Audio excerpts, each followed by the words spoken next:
आज महाडमध्ये महाविकास आघाडीकडून नगराध्यक्ष पदासाठी चेतन उर्फ बंटी पोटफोडे यांनी अर्ज दाखल केला।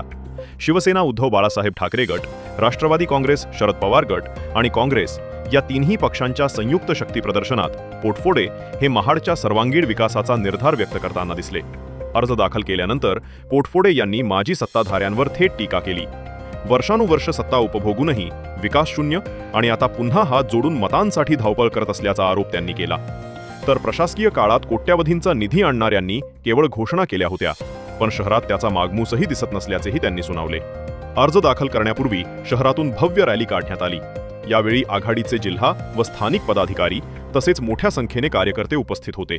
महाडची निवडणूक आता अधिकच तापू लागली आहे आणि महाविकास आघाडीच्या या एंट्रीमुळे राजकीय समीकरणे कशी बदलतील याकडे सगळ्यांचे लक्ष लागले आहे।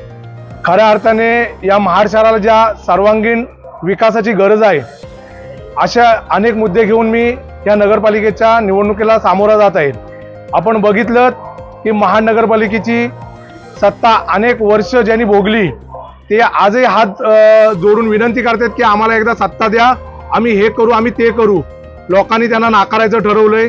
दुसरे आहेत ज्यांनी प्रशासकाच्या काळामध्ये 4 वर्ष एवढा निधी आणला तेवढा निधी आणला असे बॅनर लावले। खरं तर महाडकरांना ते कुठेही पाहायला मिळत नाही त्यांचा विकास, आणि या सगळ्या गोष्टीचा कंटाळा आल्यामुळं एक तिसरा पर्याय म्हणून महाविकास आघाडी किंवा सत्तेची बाजू म्हणून महाविकास आघाडीकडे जनतेने बघायचं ठरवलंय। म्हणून खऱ्या अर्थाने मी हा अर्ज दाखल केलेला आहे।